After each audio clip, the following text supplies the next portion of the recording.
I used to think the enemy was out there.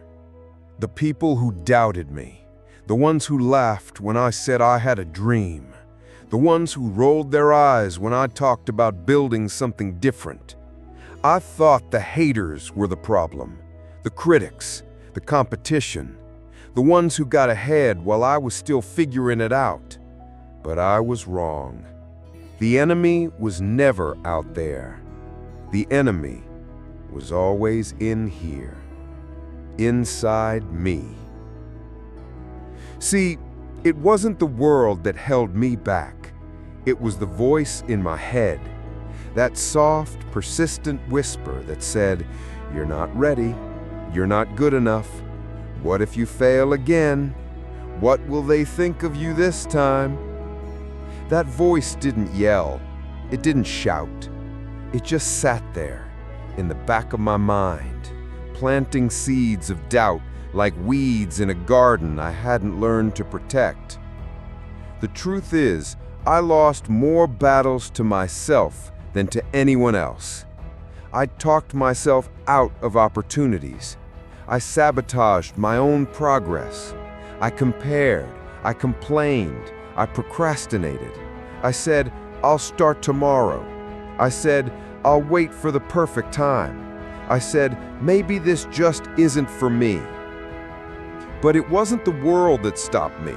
It wasn't my friends or my parents or my boss or the economy. It was me. I was the one sleeping in when I knew I should be up working. I was the one checking my phone when I should have been creating. I was the one shrinking my dreams because they made other people uncomfortable. I was the one dimming my light so others wouldn't feel small around me. And one day, I got tired of it. Tired of watching the world move while I stood still. Tired of pretending I was waiting for something when deep down, I was just afraid. Tired of seeing people with less talent get more results because they had more courage. So I did something that changed my life. I stopped running from the enemy, and I turned to face him.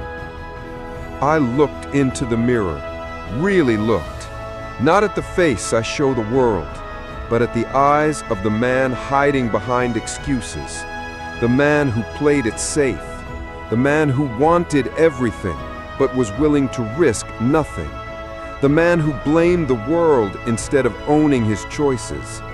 And I said to him, "No more. No more hiding. No more waiting.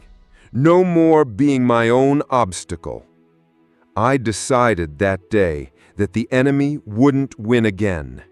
Not because I'd suddenly become fearless, but because I realized courage isn't the absence of fear. It's the decision to move forward despite it. It's waking up and doing the hard thing even when you don't feel like it. It's saying no to comfort and yes to purpose. It's choosing discipline over distraction, faith over fear, growth over ego. Do you know how many dreams have died because of hesitation? Do you know how many songs were never sung? How many books were never written? How many businesses were never built because someone looked in the mirror and believed the enemy inside? But it doesn't have to be you. You don't have to be the reason you stay stuck. You don't have to be the one holding yourself back. You can choose today to change the story, to become your own ally, to become your own protector, to be the one who shows up for yourself when no one else does. Because you are not your fear. You are not your past. You are not your worst day. You're the one who survived those things. You're the one who's still here, still breathing, still fighting. And that means there's still time. Time to break the cycle. Time to silence the voice that says you can't. Time to walk into the fire instead of around it.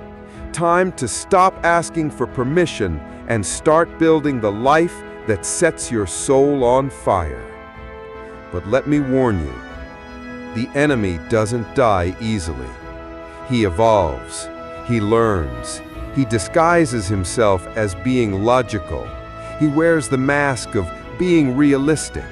He tells you to be cautious, to slow down, to wait. But you've already waited long enough. You've already wasted enough nights scrolling, enough mornings sleeping in, enough years telling yourself next time. There is no next time.